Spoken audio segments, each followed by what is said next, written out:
Hello, everybody. Happy May 23rd, 2020. My name is Christopher Saunders, and this is the Connecticut Sports Talent Show, where we talk all things talents in Connecticut. And on today's show, we have a Fairfield Prep basketball player, the baller himself, Logan Carey. Logan, thanks so much for being able to come on today. Yeah, thanks for having me. You know, it's a pleasure to be always get guys from Fairfield Prep. I've had already your assistant coach and your head coach, Coach Hickey, Coach Papali. So I ran out of coaches, so I'm getting players. But you know what? Players are not bad to have, man. Seriously. Yeah, thank you.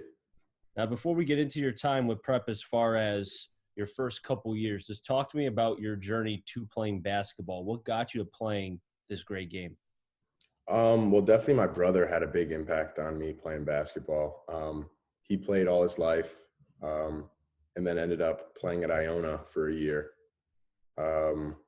So he's definitely motivated me to, play and then keep going and trying to get better and better. So I basically just trying to follow in his footsteps.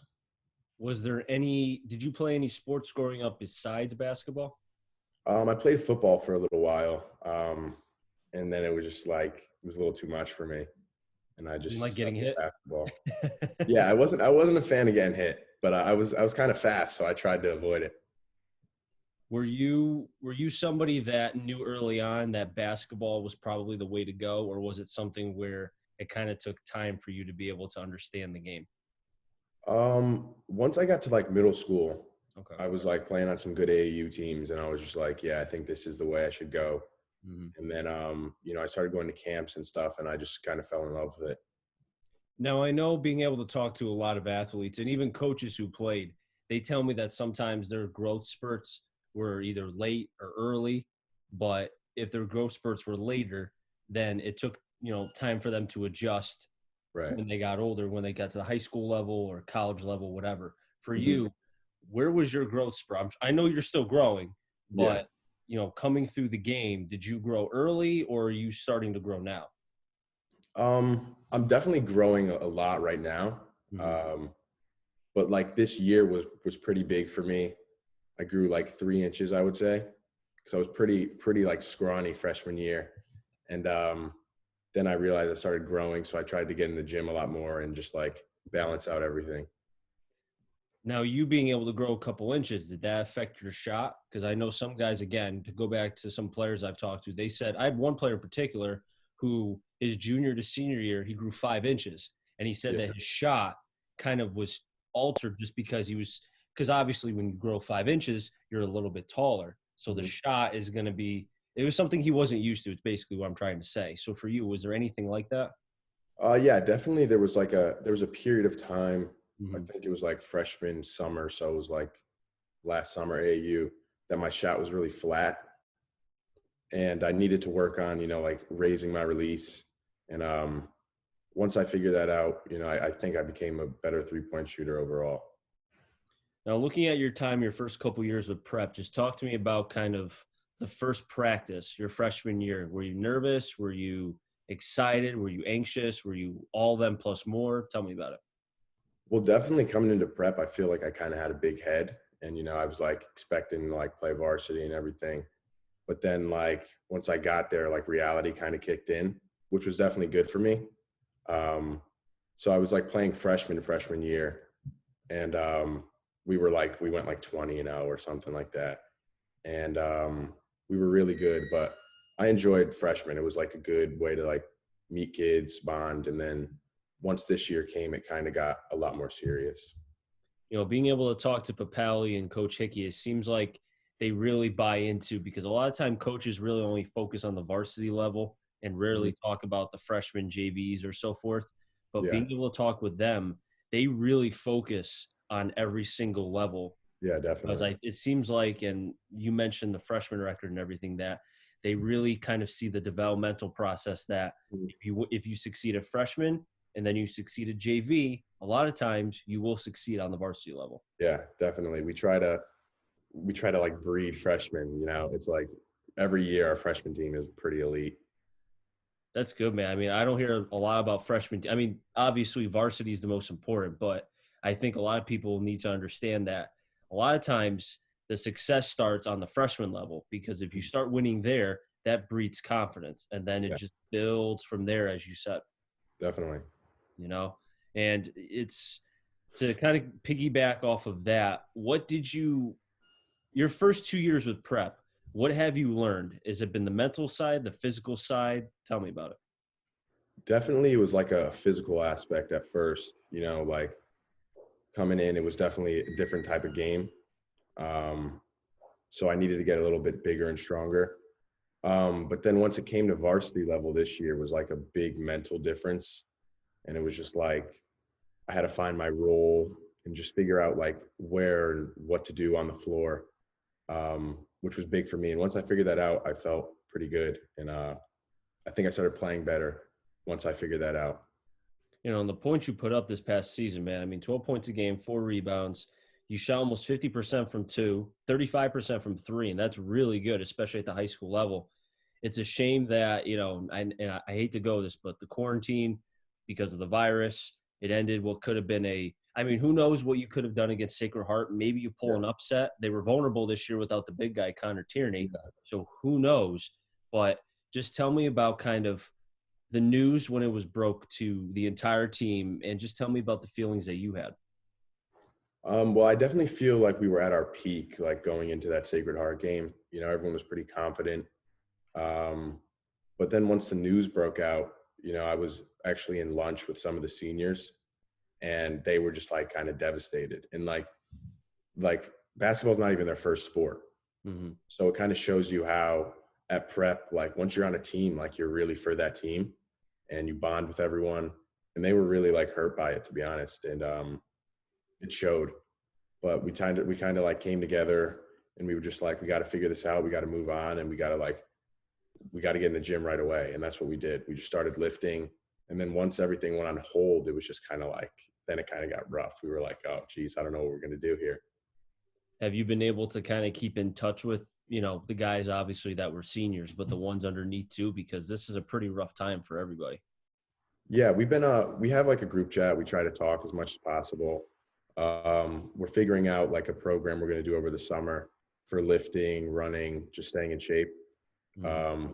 So I think that's going to be really good for us because, a lot of teams aren't going to be able to have access to a gym. And so it's going to bring us together, build some chemistry and stuff. And I'm glad that you mentioned that, because I've had coaches and players tell me that they're trying to do anything possible to keep themselves in shape. But just like at the pro level, where you look at teams who have returning, let's say the NFL level, who have returning quarterbacks, returning head coaches, those teams are going to succeed more because obviously they're returning and they know what they're getting. I think for teams like Prep and others, if they're practicing and keeping themselves in shape, social distancing, obviously, but they have enough returning guys coming back, with which Prep does to a certain degree, then that could bode well for you guys and maybe give you a head start whenever the basketball season will start. Definitely. Yeah. Now how many seniors, or I should say juniors, how many players do you guys have coming back exactly? We actually only have 3 seniors. So we had 2 this year. We're going to have 3 next year. That's not bad. That's a good returning, group to come back on top of the guys that you're going to add from the freshman and JV level. Yeah. So it's pretty, it's like our core is junior, senior. But we're going to have some sophomores that are going to help out. Definitely. That's great. That's fantastic, because, I hate to say that, this probably should never happen, the whole quarantine and the virus, but even though it did, looking at it from a glass half full, you have a lot of guys coming back. Mm-hmm. That's Yeah, really that's definitely good. something that we're happy about. Now, is there one game in particular that, or maybe a group of games that you can look back on from this past season and say, those are games that you'll never forget as far as being with Prep? Yeah. So I played my first game. I had like 28 points. It was my first varsity game. It was against Career Magnet, and they came to Alumni, so our home court. And I had a lot of nerves that game because it was my first varsity game. The kids looked bigger, stronger, and I was like, so this is going to be pretty serious. And then I kind of just went out there and I hit my first 3. It was like a step back 3. And it was probably a risky shot to take for my first varsity shot, but it went in, and I was just like, I'm feeling it now. And I just kind of had a really good game. Do you think taking that step back three and being able to make it kind of showed you, and maybe other people too, like, because if you can do it once, then there's the chance that you can do it again and again and again. It's just being able Yeah. to repeat it. But making a shot like that, especially for a player in his first varsity game who's so young, did that kind of tell you, like, oh, I can play here? So, Yeah, that was definitely like a mhm. mental thing for me. Once I realized I could do that, I was like, all right, like I could play with at this level. Now what kind of like I know with pitchers, they have different pitches. In football, they have, wide receivers, as you know, because you played football. They have different cuts, if different routes. For you, what kind of basketball moves do you have? You have the step back three. Is there anything else that you can do? I really liked my spin move. That was a go-to thing when I was going into the lane. Mm-hmm. And it wasn't like anything like super crazy like Allen Iverson spin or anything, but it was just like a spin to wrap around my defender kind of thing and get by. And I relied on that a lot, and it worked. And then Euro steps, I was pretty good at that, I'd like to say. You guys, I'm telling you, high school players in their Euro steps. I feel like everybody tries to mimic that or have that in some form. Yeah, I think I was pretty good at it. I got it off a lot of times in the Mm-hmm. game. Now, how about your low post game? How good is that? I'm pretty like I'm solid in the post, but we had some pretty big players this year. We had like Aiden Harding, our senior, who was like 6'8". So a lot of times in practice, like if I did get it in the post, Mm-hmm. it was tough, which was definitely good for me because helped me improve. Um, but my low post game, like if I'm catching it in the post, I could probably struggle with that. But once I get in the lane, I feel pretty good. Are you more comfortable shooting from outside the paint or inside? Like, let's say if you're inside the paint in the low post, do you feel comfortable enough in a short shot like that? Or do you feel more comfortable going from like 10 feet, 12 feet? Yeah, I like the mid range game. That's definitely something I'm working on right now. Mm-hmm. But a lot of times this season, I would get in the lane and try to kick out, or I would try to create my own shot, and I was pretty good at that. So is that something where, let's say, like catch and shoot, you get the ball, low post. Are you comfortable with just being able to get it and going? Or do you need a Yeah. dribble once to kind of get the feel of the basketball again? I was good at getting going, kind of thing. A Okay. lot of times with our plays, I would find myself in the middle, and kids on the wing would kick it into me, and then I would either dump it down or go by my defender. So what going into now your junior year, what is your role going to be? Because now you have a couple seniors coming back, but it seems like just from the stats and then just by knowing you and watching your film, you look like you're going to be one of the top guys on prep next year. Yeah. So are you going to be looked upon as a leader, as someone who's going to have to try to kind of be the head person as far as for prep? Yeah, definitely. That's what I kind of want my role to be. Mm-hmm. We have our three seniors are our captains next year, which is great. I'm really proud about that.